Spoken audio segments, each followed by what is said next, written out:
ये तमाम बातें वो कह रहे थे। खास मेहमान हमारे साथ जुड़े हुए हैं, चर्चा में हम आगे बढ़ेंगे। आज रात यकीनन इमरान खान के लिए बहुत ज्यादा भारी रहने वाली है और वहां पर आपने देखा नेशनल असेंबली में लगातार विपक्षी दलों के निशाने पर इमरान खान और उनकी पार्टी है। मोना आलम इस वक्त पाकिस्तान की पत्रकार हमारे साथ जुड़ चुकी हैं। कोमोडोर जीजे सिंह जी भी इस वक्त हमारे साथ रक्षा विशेषज्ञ जुड़े हुए हैं। सबसे पहले मोना, आपके पास आते हुए, ये जो बातें कही गई हैं बिलावल भुट्टो की ओर से, बार बार सबसे ज्यादा इस बात पर वो जोर देते हुए कि जल्द से जल्द वोटिंग कराएं। हालांकि इसके लिए रात 8:30 बजे का वक्त मुकर्रर कर दिया गया है। इसके बावजूद एक डर भी उनके भीतर कहीं देखने को मिला, क्योंकि बार बार इस बात पर जोर देते हुए कि अगर स्पीकर साहब आपने वोटिंग नहीं कराई तो ये अदालत की तौहीन होगी। क्या स्थिति इस तरह की बन सकती है कि स्पीकर वोटिंग से थोड़ा परहेज करें और इसको डिले करें? मोना देखिए जी, एक्चुअली ये है कि इन्होंने अपनी, कल तक हमारे पास यही इत्तलात थी गवर्नमेंट की तरफ से कि वो लोग वोटिंग आज नहीं कराएंगे और इसको डेफर करने की कोशिश की जाएगी। लेकिन आज क्या हुआ है कि इन्होंने अपनी जो नेशनल असेंबली की लीगल टीम है उनसे मुशावरत की है और मैं ये कल भी बात कई जगह पे मैंने ये की कि जो अदालत का फैसला है, जो शॉर्ट ऑर्डर है, उसमें क्लियर ये लिखा हुआ है कि 3 अप्रैल का जो असेंबली का स्टेटस है वो बहाल कर दिया गया है। यानी कि उसी स्टेटस पर असेंबली बहाल हुई है जिस स्टेटस पर वो 3 अप्रैल को थी जब डिसॉल्व की गई थी। 3 अप्रैल को क्या स्टेटस था? 3 अप्रैल को ये स्टेटस था कि 3 अप्रैल को आखिरी दिन था वोटिंग का और एक दिन भी गुंजाइश नहीं थी कॉन्स्टिट्यूशन के हवाले से, जो नो कॉन्फिडेंस के हवाले से कॉन्स्टिट्यूशन में लिखा हुआ है उसमें एक दिन की भी आगे गुंजाइश नहीं थी कि उसको डेफर कराया जाए और उसी दिन यानी 3 अप्रैल को वोटिंग होनी थी। तो अगर अदालत ने उसी स्टेटस पर दोबारा बहाल किया है पार्लियामेंट को, तो यानी कि आज भी वही स्टेटस है, आज भी आखिरी दिन माना जा रहा है वोटिंग के लिए। तो इनकी जो नेशनल असेंबली की लीगल टीम है उन्होंने भी यही बताया गवर्नमेंट को कि आप आज से आगे नहीं जा पाएंगे वरना वो कंटेम्प्ट मामला आ जाएगा। और वो अदालत ये जो पाकिस्तान को कई हिस्सों में बांट दिया है इमरान खान ने, बिलावल भुट्टो इसका जो जिक्र कर रहे थे, इसके जरिए क्या संदेश देने की कोशिश उनकी ओर से की गई है? एक्चुअली देखिए, बिलावल साहब ने 2-3 बातें काफी अहम की हैं। उन्होंने न्यूट्रल की बात की है, जो कि वो एस्टेब्लिशमेंट की तरफ इशारा करते हैं ये लोग, और वो कह रहे हैं कि ये असल में चाहते हैं कि वो न्यूट्रल ना रहे। इस तरह की बातें उन्होंने की हैं।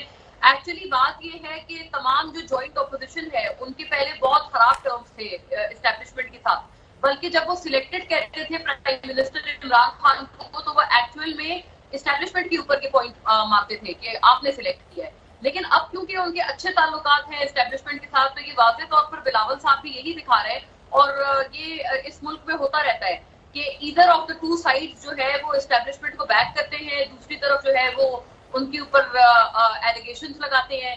तो अभी ये हो रहा है कि इस वक्त जो अपोजिशन है, जो कि आज से कुछ माह पहले तक भी एस्टेब्लिशमेंट के हवाले से बहुत सख्त तनकीद करते थे, तो वो अब उनके हवाले से अच्छे ख्यालात रखते हैं। लेकिन मैं एक बात बताऊं कि बिलावल साहब ने किसी को नाम लेके तनकीद नहीं की है हमारी एस्टेब्लिशमेंट में। ये this I must give it to Bilawal and Shahbaz शरीफ।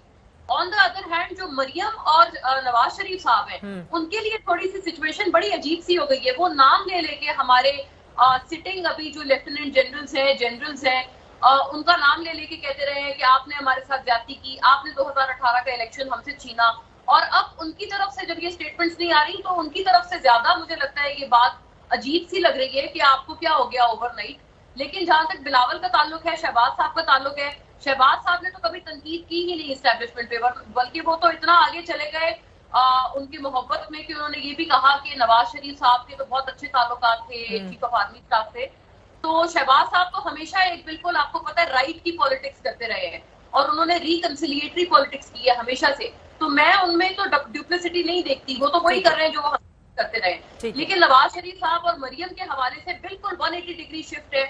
और बिलावल का जहां तक ताल्लुक है, बिलावल भी क्रिटिसाइज करते थे लेकिन नाम नहीं लेते थे। तो अब उन्होंने वो क्रिटिसिज्म भी अपना वापस ले लिया है, वो जितना भी करते थे। और आज हमें वाज़ेह तौर पर उनकी स्पीच में ये चीज नजर आई है कि वो न्यूट्रल की हिमायत कर रहे हैं और बार बार जमहूरियत पर जोर देते हुए उन्होंने कहा कि ये जो लड़ाई हम इस वक्त लड़ रहे हैं, दरअसल ये जमहूरियत के चाहने वाले और गैर जमहूरियत वालों के बीच में ये लड़ाई है। कोमोडोर जीजे सिंह, सीधे आपके पास आते हुए, बिलावल भुट्टो तो बिल्कुल फॉर्म में थे, शानदार अपनी स्पीच के जरिए दरअसल पाकिस्तान की आवाम को ये बताने की कोशिश की उनकी सोच क्या है, तो वहीं इमरान खान को लेकर भी उनकी ओर से कहा गया कि दरअसल ये तो सिलेक्टिव पीएम थे, कम से कम जाते समय खेल भावना दिखाएं और इज्जत कमा कर जाएं, लेकिन साजिश इस वक्त भी बैठकर वो रच रहे हैं सदन के भीतर। उनके इस बयान के मतलब क्या निकाले जाएं कोमोडोर?